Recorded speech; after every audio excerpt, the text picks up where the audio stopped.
Okay, number 3, it says using the limit definition, prove this limit here. This is going to be the epsilon n definition of the limit. I'll go to the whiteboard to do it, and I'm going to go through the steps. All right, so let's go to the whiteboard. Let me scroll up. It's number 3, and I got to remind myself, get a pen out. Yep, got my pen out. So this is number 3, and limit as x goes to infinity over, 1 over x minus 3 is equal to 0. 0 is finite. X is going towards an infinite limit, though. So this is going to be the epsilon n definition of limit. All right, let's write this down. The first thing is given, and 0 is a finite number, so we're going to say epsilon. This is the epsilon n definition.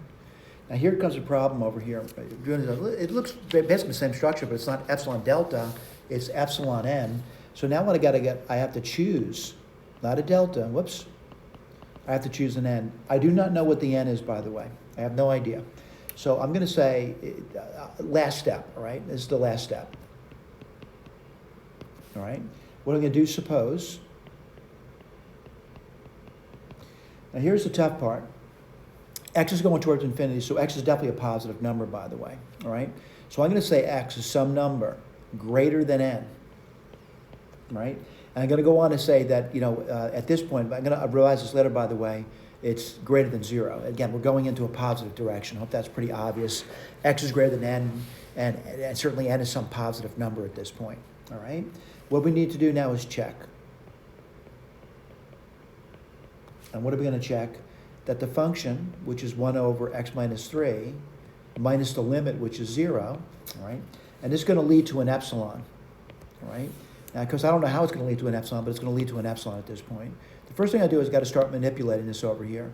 And it doesn't look that bad. I mean, the first thing I could write down is that this is just simply 1 over the absolute value. Whoops, sorry about that. Get rid of that. The absolute value of x minus 3. Now, by the way, I want to remove the absolute value symbol. And looking at this over here, if I do that, the x would have to be greater than 3, by the way. So what I want to do is revise my, suppose part where the n is greater than 3 now. That means x would be greater than 3. So let me erase this over here. I can put the number 3 down now. And again, the reason for that, I want to remove the absolute value symbol.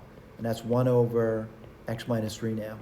And that's true, by the way, if the x is greater than 3. Now, of course, what I'm looking at now is how to figure this out, and I want to, just walk you through it. So what I know is I know x is greater than n, I know that much, and I know they're certainly positive numbers, I know that. So what I want to do is I want to subtract, maybe put the 3 down now. So subtract 3 from all sides. So I'm going to say x minus 3 is greater than n minus 3, and that's greater than 0. I want to point out the reason for this down over here, it makes these things positive. All right, they're greater than 0, by the way, they're positive. So what do I know? I know x minus 3 is a positive number, and that's greater than n minus 3.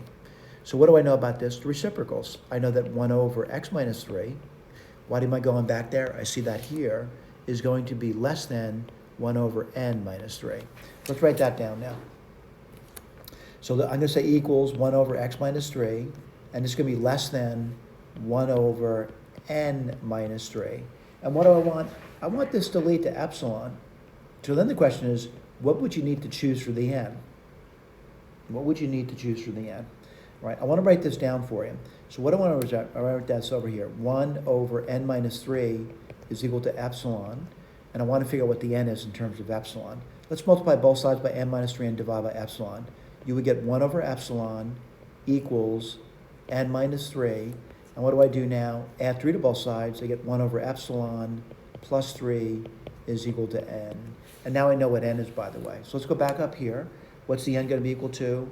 Well, 1 over epsilon plus 3. Let me write that down for you. 1 over epsilon plus 3. All right? We're done. All right? When I'm done, I put down QED. If you're watching red pen, black pen, black pen, red pen, he puts a little box down and he shades it in and says he's done there. He goes on to the next question. Thank you.